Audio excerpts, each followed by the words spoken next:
धर्म क्षेत्र कुरुक्षेत्र में युद्ध आरंभ होने को है।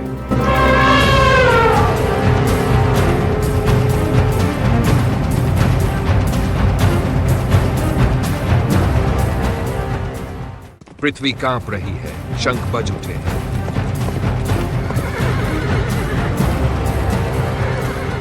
रथों की गड़गड़ाहट से आकाश फट रहा है। दोनों सेनाएं आमने सामने खड़ी हैं। यह केवल युद्ध नहीं है, यह सृष्टि की सबसे गहरी पुकार है। पर देखो, भीड़, शोर और रक्त की आंधी के बीच एक धनुर्धर ठहर गया है। उसके हाथ कांप रहे हैं, धनुष नीचे गिर गया है, उसकी आंखों से आंसू बह रहे हैं। वह है अर्जुन, और उसके हृदय से फूटता है प्रश्न।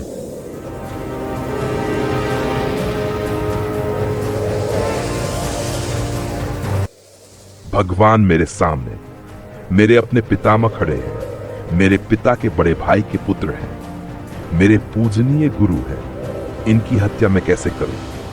ये तो मेरी इच्छा नहीं हो सकती।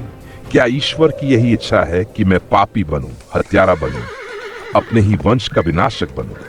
भगवान, आप तो बस मुस्कुराए जा रहे हैं। क्या मेरी पीड़ा सुनकर भी आप कुछ नहीं कहेंगे? अभी तो मैं सुन रहा हूं ना पार्थ, पहले तुम बोल लो। हे भगवान, एक तो अज्ञात की इच्छा होती है और एक मेरी, दोनों में टकराव होता है। मेरे भीतर युद्ध है। मैं कैसे जानूं कि अज्ञात क्या चाहता है? कौन सा मार्ग सही है, मेरी इच्छा या उसकी? हे कृष्ण, मेरी सहायता।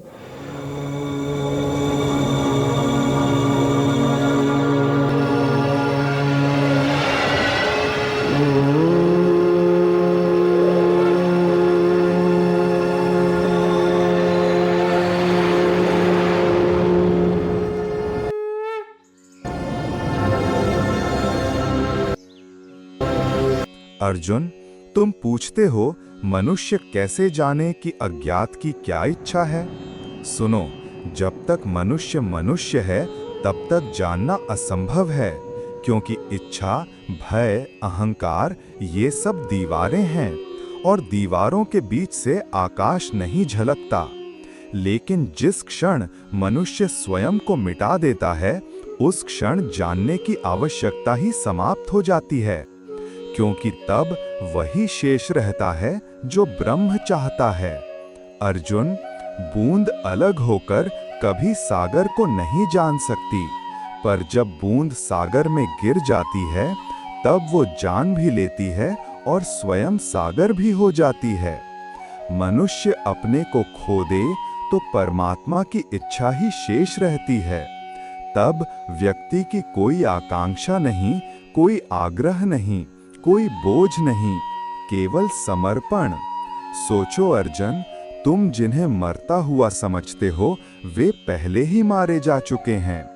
तुम जिन्हें अपना अपराध मानते हो उनकी मृत्यु तुम्हारे हाथ से नहीं, अज्ञात के हाथ से तय हो चुकी है। यदि तुमने अहंकार से बचने की कोशिश की तो सचमुच अपराधी हो जाओगे।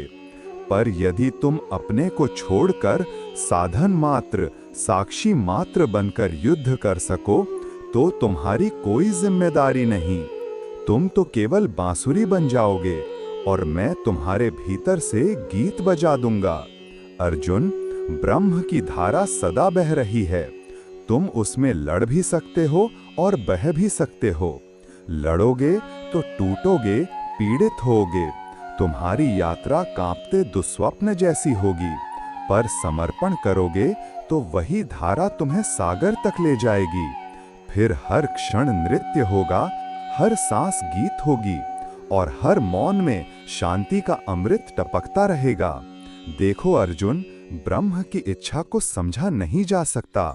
वो सूत्र नहीं, शब्द नहीं, वो स्वयं जीवन है। पर उसके साथ एक हो जाओ और तब तुम्हारी कोई इच्छा शेष नहीं रहेगी। केवल उसकी ही इच्छा धड़कन बनकर जी जाएगी और तब प्रश्न भी विलीन हो जाएगा। तुम्हें उत्तर नहीं मिलेगा, तुम स्वयं उत्तर हो जाओगे। अब मैं तुमसे पूछता हूँ, तुम जो यह कथा सुन रहे हो, क्या तुम्हें भी लगता है कि जीवन तुम्हें चोट पहुंचाता है? कभी धन नहीं, कभी काम नहीं, कभी रिश्ते टूटे और तुम सोचते हो सब तुम्हारी ही गलती है। तुम स्वयं को दोषी ठहराते हो। तुम सोचते हो मैं ही वह टूटा हुआ तिनका हूं, मैं ही वह नगण्य बिंदु हूं जो इस विराट धारा को रोकना चाहता है। तुम सब जानना चाहते हो कि ब्रह्म क्या चाहता है, पर तुम मिटना नहीं चाहते, तुम बहना नहीं चाहते, तुम समर्पण नहीं करना चाहते। यही तुम्हारी पीड़ा है। तुम नदी को नियंत्रित करना चाहते हो, पर नदी अनंत है, तुम तिनका हो, और तिनके के लिए एक ही मार्ग है, बहना, समर्पण करना, और तभी आनंद आ सकता है। सोचो, एक तिनका है, वह नदी की धारा को रोकना चाहता है। वह चिल्लाता है, संघर्ष करता है, तैरता है, टूटता है। नदी को कोई फर्क नहीं पड़ता। नदी बहती रहती है, पर तिनका थक रहा है, बिखर रहा है। उसका नृत्य नहीं पीड़ा है। वह सोचता है मैं हार गया। क्या यह तिनका तुम नहीं हो? अपने अहंकार, अपने संघर्ष में पूरी नदी के विरुद्ध खड़े हो और सोचते हो ये मेरी हार है, मेरी गलती। पर देखो, दूसरा तिनका है, वह धारा के साथ बह रहा है। वह सोचता है मैं नदी को सागर तक पहुंचा दूंगा। नदी को उसकी सहायता का पता भी नहीं, पर तिनका आनंदित है। उसकी गति, उसकी लहरें नृत्य हैं, उसका बहाव ब्रह्म का उत्सव है। अंतर सिर्फ इतना है, पहला तिनका नदी से जूझ रहा था, दूसरा तिनका नदी के साथ एक हो गया। तो अब तुम्हारे सामने दो मार्ग हैं, संघर्ष या समर्पण। तुम चुन सकते हो पीड़ा या उत्सव। यदि यह कथा तुम्हारे भीतर कुछ हिला गई है, यदि किसी क्षण तुमने उस मौन को छू लिया है, तो इस यात्रा में साथ चलो, क्योंकि ब्रह्म की इच्छा जानने का मार्ग तर्क नहीं, समर्पण है, जिसे स्वयं श्री कृष्ण ने कुरुक्षेत्र की गूंज में अर्जुन के कानों में फुसफुसाया था। तो अभी इस चैनल को सब्सक्राइब करें और श्रीमद् भगवत गीता के उन गहरे, रहस्यमय और जीवन परिवर्तक रहस्यों को अपने हृदय की गहराइयों में उतार लें।